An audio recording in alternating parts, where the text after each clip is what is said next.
এরপরে পড়বেন আমার পছন্দের কয়েকটা, আউযু বিকালিমাতিল্লাহি তাম্মাতি মিন শাররি মা খালাক 3 বার। এটা যদি আপনি পড়েন, আপনি দৃশ্য অদৃশ্যের ক্ষতি থেকে বেঁচে থাকবেন ইনশাআল্লাহ। দুষ্ট জিন শয়তান আপনার কোনো ক্ষতি করতে পারবে না ইনশাআল্লাহ।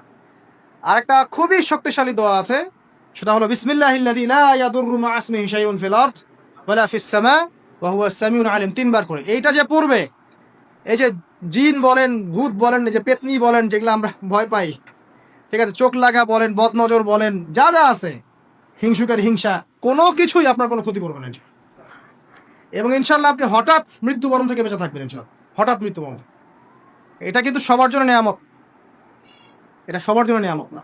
তারপরে আসেন, এরপর পড়বেন 10 বার লা ইলাহা ইল্লাল্লাহু ওয়াহদাহু লা শারীকা লাহু লাহুল মুলক ওয়া লাহুল হামদ ওয়া হুয়া আলা কুল্লি শাইইন কাদির।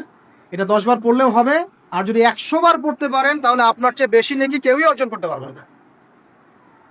যদি 100 বার এই দোয়াটা কেউ পড়ে সারাদিনে, লা ইলাহা ইল্লাল্লাহু ওয়াহদাহু লা শারীকা লাহু লাহুল মুলক ওয়া লাহুল হামদ ওয়া হুয়া আলা কুল্লি শাইইন কাদির, ওই দিন শয়তান তার কাছে আসবে না।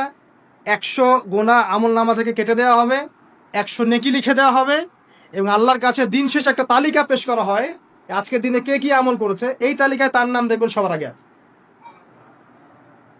ওই ব্যক্তির নামও থাকতে পারে যে 100 বারের চেয়ে বেশি